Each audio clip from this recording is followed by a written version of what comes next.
Assalamualaikum.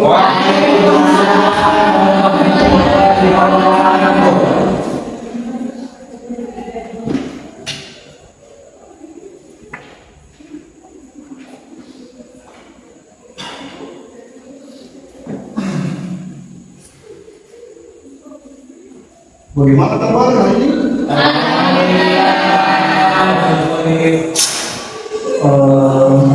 Ini kita punya pertemuannya keempat ya.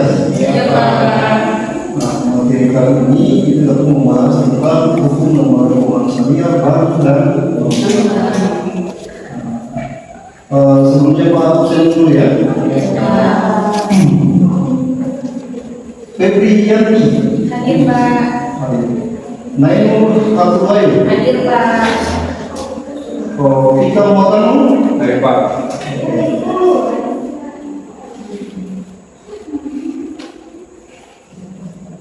Dia alhamdulillah hari ini yang hadir banyak.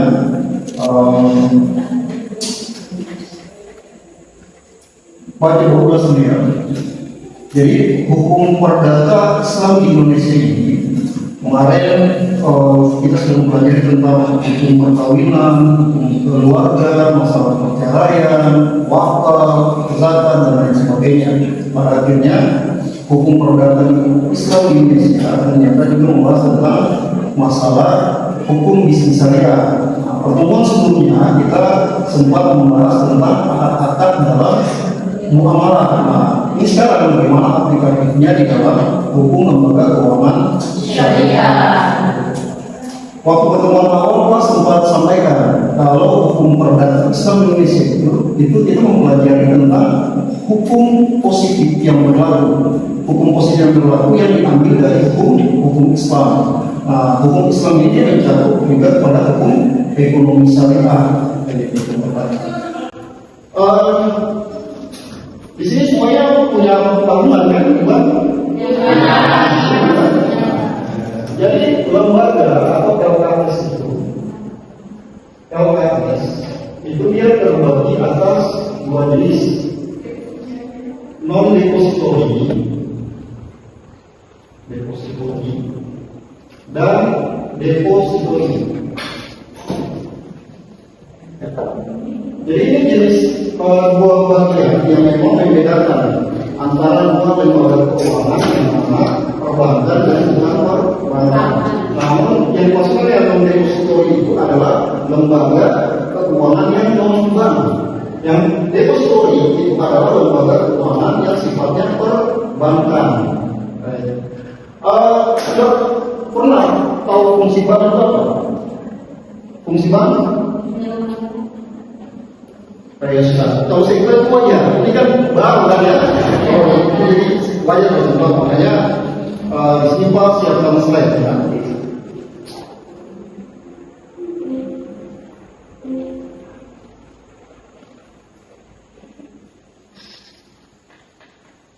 Ya.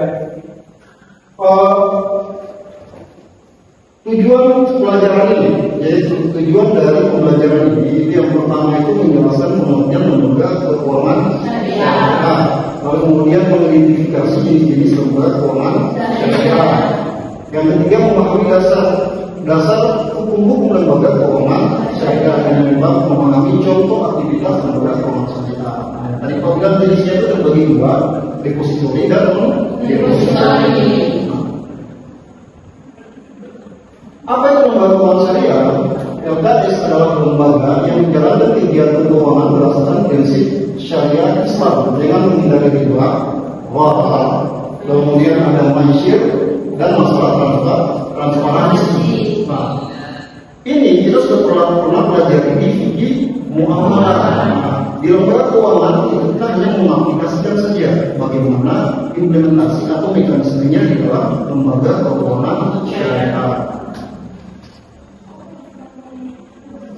Dasar hukum. Kalau sebelumnya kita mempelajari Undang-Undang Nomor 1 tahun 1974 tentang perkawinan, lalu kemudian masalah wakaf, itu ada di Undang-Undang Nomor 1 tahun 2004, kemudian Undang-Undang tentang zakat. Itu ada di Undang-Undang 21 tahun 2011. Nah, maka sekarang sebenarnya itu tuh masuk ke dalam lembaga keuangan syariah. Nah, dasar hukum dari perbankan yang disebut itu adalah Undang-Undang 21 tahun 2008 tentang perbankan syariah. Jadi legalitas dari perbankan itu dia sudah sangat jelas sekali memiliki dasar hukum yang jelas. Nah, jadi regulasi ini itu dia mencakup masuk dalam hukum perdata Islam. Nah, kalau hukum perdata Islam itu kita tidak mengacu kepada sumber hukum kitab-kitab fikih saja.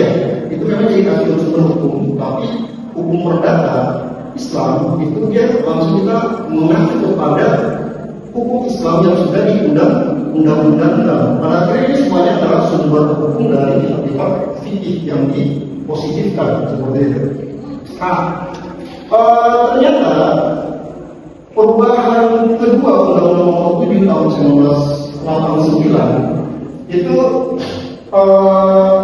dia sekarang Undang-Undang Nomor 50 tahun 2009 tentang apa? Tentang peradilan agama. Ternyata undang-undang ini mengalami 2 kali perubahan. Nah, sebelum masuk ke 2009 itu di 2006 Undang-Undang Nomor 13 tahun 2006.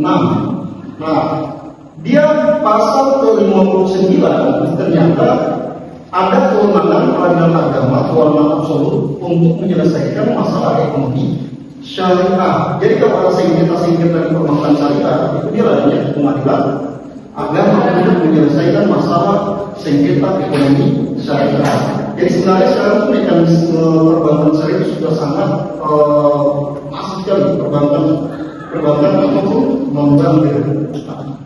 Lalu selain undang-undang itu masuknya pada fatwa BSN MUI. Nah, ini dia mengatur secara spesifik bagaimana mekanisme berlakunya atau operasional produk-produk di perbankan syariah. Kalau kemudian di situ ada peraturan OJK. Di sini ada yang tahu fungsi OJK itu apa? Otoritas Jasa Keuangan. Fungsinya untuk apa? Ya, untuk apa tuh?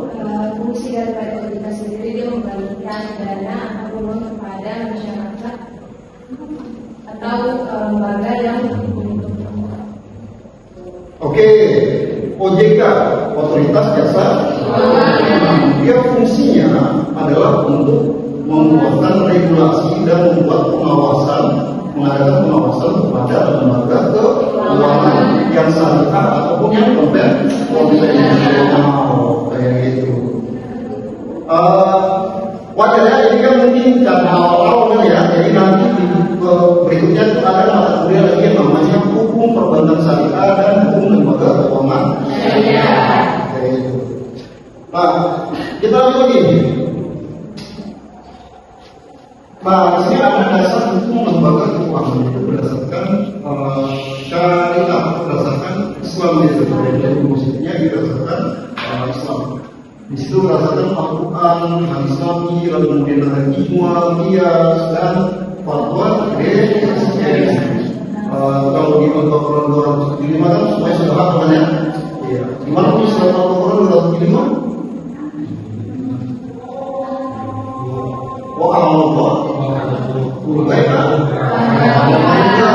Iya, maksud apa itu? Allah menghalalkan jual beli dan menghalalkan ini dasar dari perbankan syariah, karena perbankan konvensional itu dia menghalalkan riba atau bunga itu. Nah, padahal ulama sudah mengharamkannya dari tahun 2004. Itu di fatwa BSN nomor 1 tahun 2004 tentang interest. Nah, fungsi utama lembaga syariah dia itu untuk menghimpun dana, menyalurkan dana, lalu kemudian memberikan jasa keuangan lainnya. Jadi fungsi perbankan itu cuma itu saja. Dia ambil dana dari masyarakat, lalu kemudian dia salurkan kembali. Dia kumpulkan dalam bentuk uang, lalu kemudian salurkan lagi dalam bentuk uang. Nah, dia tidak ada perubahan rangkaian dari bentuk uang itu sendiri, kira-kira. Kemudian masuk ke jenis lembaga keuangan syariah. Nah, jadi yang tadi Pak di awal sampaikan, ada yang sifatnya non-bank dan ada yang sifatnya perbankan. Nah, non-bank itu apa saja? Kalau lembaga keuangan non-bank itu biasanya ada pasar modal syariah, lalu ada lagi pegadaian syariah, ada asuransi syariah. Selain itu ada apa ini? Koperasi syariah. Lalu ada Baitul Mal wa Tanwir. Lalu kemudian ada BWI, Badan Wakaf Indonesia. Lalu kemudian ada Zakat Nasional. Itu harusnya sudah pernah dengar semua ya. Memang sebenarnya kita tahu, tapi akhirnya semua belum komen kalau ternyata itu lembaga keuangan syariah. Jadi intinya lembaga keuangan syariah itu dia menerapkan prinsip-prinsip dari hukum yang sifatnya hukum Islam, Al-Quran dan Sunnah. Nah, satu-satunya lembaga keuangan syariah itu yang dia bukan hasil konversi adalah BMT, Baitul Mal wa Tanwir. Nah, ternyata BMT itu dari zaman Nabi Muhammad itu dia sudah ada. Nah, bahkan waktu Nabi Muhammad itu dia menang perang lalu mengumpulkan zakat, infak dan lain sebagainya, itu ada namanya rumah itu bukan semuanya lalu dikelola oleh negara lalu didistribusikan kepada orang-orang yang berhak membutuhkan. Jadi hukum Islam atau dunia Islam itu dia belum pernah mengenal lembaga keuangan. Dari zaman Rasulullah sudah pernah mengenal lembaga keuangan kayak seperti itu. Nah, Pak coba video. Coba buka video biar kita bisa lihat secara wujudnya ya terkait dengan masalah contoh dari lembaga keuangan syariah. Biar pas yang banyak ngomong ini ya, kita ngomong video itu.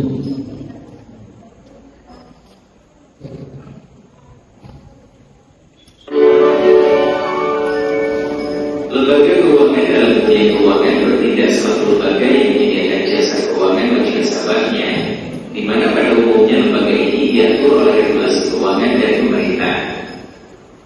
Lembaga keuangan syariah (LKS) merupakan suatu badan usaha atau institusi yang kekayaannya terutama dalam bentuk aset-aset keuangan, financial assets, maupun non-financial asset atau aset real berlandaskan konsep syariah. Berikut adalah jenis-jenis lembaga keuangan syariah yang beroperasi berdasarkan prinsip-prinsip syariah Islam, tanpa riba, garam, dan manisir. Satu, bank syariah adalah lembaga perbankan yang menjalankan kegiatan usaha berdasarkan prinsip-prinsip syariah Islam. Contoh, Bank Hukum Syariah, BUS. Contoh, BSI, Bank Syariah Indonesia, Unit Usaha Syariah, UUS. Contoh, BNI Syariah, Sebelum Banjar, Bank Pembiayaan Rakyat Syariah, BPRS, Produk Utama Tabungan dan Deposito, Wadiyah, Mudarabah, Pembiayaan, Murabahah, Ijarah, Musyarakah, DML. Dua, lembaga keuangan mikro syariah, LKMS, lembaga yang memberikan pembiayaan kecil kepada masyarakat berpenghasilan rendah. Contoh, Baitul Mal wa Tanwir, BMT, Koperasi Simpan Pinjam Syariah, KSPPS, lembaga keuangan mikro syariah, LKMS, resmi di bawah OJK. Tiga, lembaga asuransi syariah atau takaful menyediakan perlindungan asuransi berbasis prinsip tolong-menolong, ta'awun, jenis asuransi jiwa syariah, asuransi umum syariah, reasuransi syariah. Contoh, takaful keluarga, asuransi syariah Allianz. Empat, pegadaian syariah memberikan pembiayaan dengan jaminan barang berdasarkan akad, gadai, dan ijarah sewa. Contoh pegadaian syariah, unit dari PT Pegadaian. 5 pasar modal syariah, lembaga yang memfasilitasi investasi di pasar modal sesuai syariah, produk, saham syariah, sukuk, obligasi syariah, reksadana syariah, lembaga pendukung, OJK, Dewan Syariah Nasional MUI, Bursa Efek Indonesia, BI, Indeks Saham Syariah Indonesia, ISI. 6 lembaga siswa, lembaga yang mengelola dana sosial Islam, zakat, infak, sedekah, dan wakaf. Contoh Basnas, Badan Amil Zakat Nasional, LAS, lembaga amil zakat seperti dompet duafa, rumah zakat, Badan Wakaf Indonesia, BW. 7. Perusahaan pembiayaan syariah menyediakan pembiayaan barang modal berdasarkan akad syariah, misalnya murabaha, ijarah. Contoh Adira Finance Syariah, Mandiri Tunas Finance Syariah. Oke, sebenarnya masih panjang nih, tapi cukup saja ya. Kita lanjut lagi. Dari situ bisa kelihatan ya perbedaan antara perbankan syariah dengan yang non-bank. Belum tergambar ya. Jadi kalau jelas, kalau perbankan syariah dia betul-betul pure tentang uang. Maksudnya uang, keluarnya juga uang. Tadi menangnya bentuk uang kan? Keluarnya juga dalam bentuk uang. Kita lihat. Kalau asuransi, ketika kalian ngasih uang untuk pembayaran asuransi atau premi, pembayaran premi, itu nanti kalian dicairkan dalam bentuk uang juga. Ya. Ternyata dia tidak dicairkan dalam bentuk uang, tapi dalam bentuknya jasa. Nah, misalnya kayak BPJS, bayar BPJS kelas 3 bayar 30.000. Pada akhirnya nanti dicairkan dalam bentuk pembayaran itu dari BPJS kepada pihak rumah sakit, puskesmas dan lain sebagainya. Jadi kalian tidak harus terima uang, tapi terima jasa penanganannya itu tadi. Nah, kalau pasar modal, kalian kasihnya uang, yang kalian dapat apa? Kalian dapat adalah saham, obligasi dan lain sebagainya. Nah, dia betul-betul beda dengan bank kan? Nah, kalau lembaga keuangan itu pasti ada konversinya ke yang berupa bentuk jasa atau pengelolaan uang kita itu. Tapi kalau misalnya di perbankan, itu betul-betul pure tentang uang. Kita lanjut untuk kesimpulan saja karena memang ini sudah pertemuan terakhir jadi jangan terlalu lama-lama. Kesimpulannya apa? Kesimpulannya LKSD memiliki dasar hukum yang kuat. Lalu kemudian dia terdiri dari bank dan non-bank. Dan yang terakhir LKS mendukung sistem keuangan yang adil, inklusif dan halal. Begitu saja ya untuk materi hari ini. Jangan lupa nanti masalah UASnya ujian akhirnya nanti Pak kirimkan lewat WA terkait dengan masalah isinya. Oke, sampai di sini saja Pak. Tutup. Mohon maaf kalau banyak kesalahan dan kekurangan. Sekian. Wassalamualaikum warahmatullahi wabarakatuh.